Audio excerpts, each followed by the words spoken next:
The house stood on a quiet street, an unassuming Dutch colonial, but beneath its surface a darkness lingered. 112 Ocean Avenue, Amityville, New York.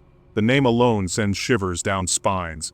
It is a name synonymous with horror, a place where evil took root, and where the truth remains elusive. The story of the Amityville Horror is not just one story, it is layers of tragedy, a tapestry woven with violence, madness, and the unexplainable. It begins with a family shattered, their dreams turned to nightmares within those walls, and it continues with those who dared to follow, drawn to the house by curiosity or perhaps a morbid fascination. The house at 112 Ocean Avenue still stands today, a silent sentinel to the horrors it witnessed. But the questions remain. Was it truly a portal to hell, as some have claimed? Or is the truth more grounded in human darkness and the power of suggestion? This is the story of the Amityville Horror, a journey into the heart of a mystery that continues to haunt us. November 13th, 1974, a date etched in the annals of true crime.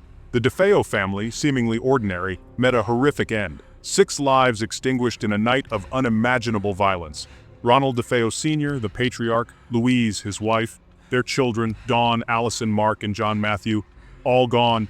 It was their eldest son, Ronald DeFeo Jr., who called the police. His voice, frantic, spoke of intruders, of gunshots. But when authorities arrived, the scene told a different story. The family lay dead in their beds, each shot at close range. No signs of struggle, no forced entry. The horror was palpable. The investigation quickly focused on Ronald Jr. His demeanor, detached and inconsistent, raised suspicions. The murder weapon, a .35 caliber Marlin rifle, was found in his possession. The evidence was mounting, and soon the truth unraveled. Ronald Jr. had turned on his own family. The motive, however, remained a chilling mystery.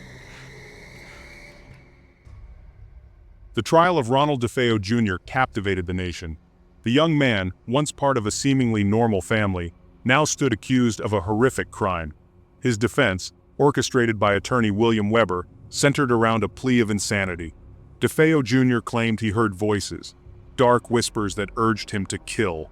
The prosecution, led by Gerard Sullivan, painted a different picture. They argued that DeFeo Jr. was a troubled young man, prone to outbursts and violence. They pointed to his history of drug use and his fascination with guns. The murders, they claimed, were a calculated act of brutality, driven by anger and resentment. The jury ultimately rejected the insanity plea. Ronald DeFeo Jr. was found guilty on 6 counts of second-degree murder. He was sentenced to 6 consecutive life sentences. To this day, he remains incarcerated, his motives shrouded in speculation. Did he truly hear voices, or was it a desperate attempt to escape the consequences of his actions?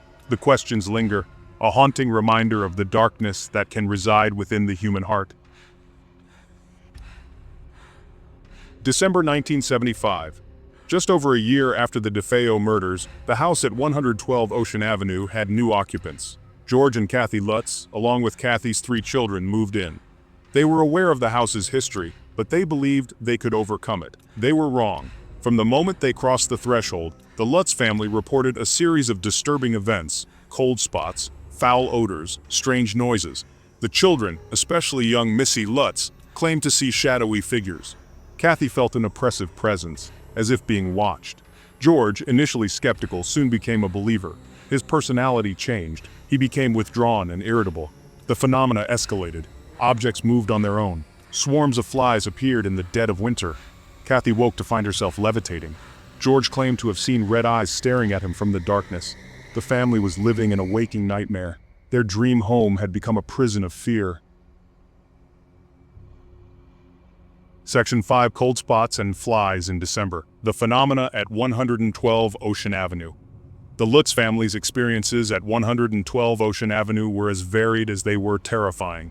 Some were subtle, a feeling of unease, a sudden drop in temperature. Others were more overt, unexplained noises, objects moving on their own.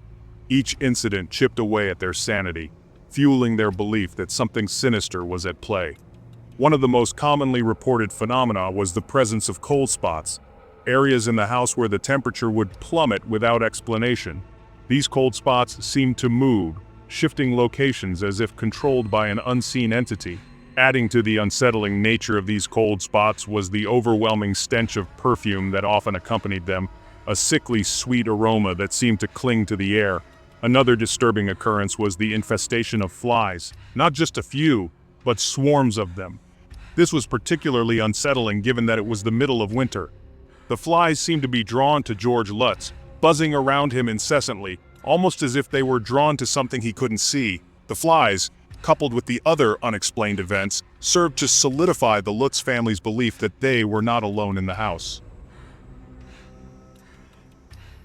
Section 6. Truth or fabrication.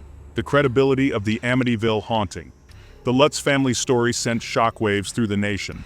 Was their account a genuine chronicle of a haunting, or was it an elaborate hoax? The debate rages on even today. Fueling the controversy is the fact that much of the evidence is anecdotal, based on the Lutz family's personal accounts and lacking concrete physical proof.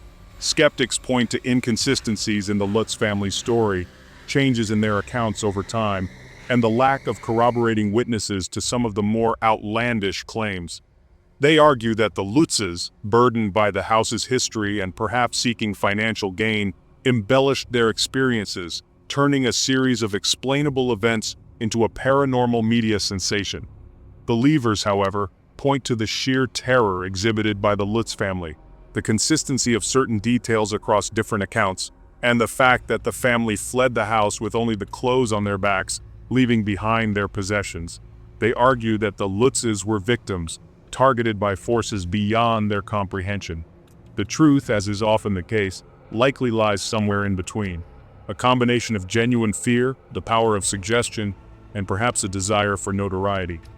The Amityville Horror, regardless of its veracity, serves as a cautionary tale, a reminder of the fine line between reality and perception and the enduring human fascination with the unknown.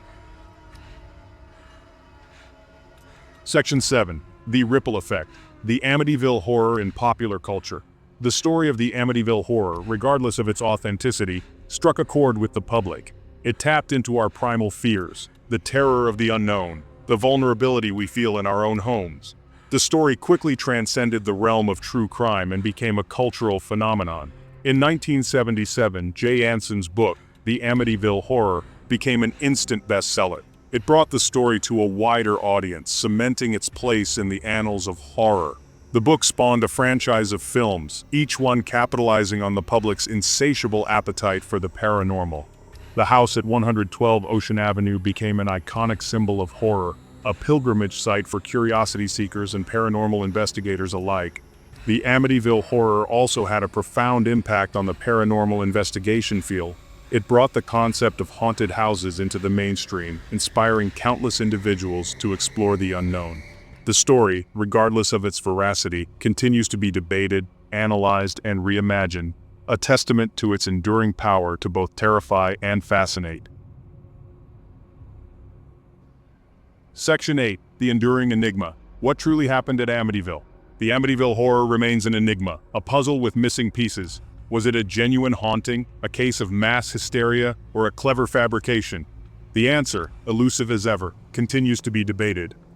Fueling the mystery are the unanswered questions, the unexplained events, the lingering sense that something truly sinister occurred within those walls.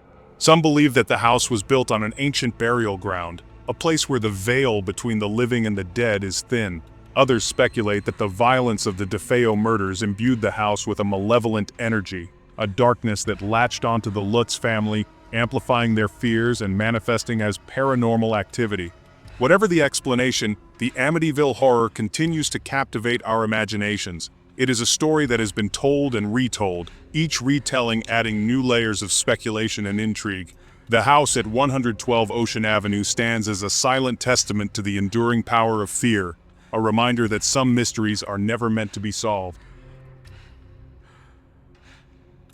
Section 9. A Legacy of Fear. The Amityville Horror's Grip on Imagination.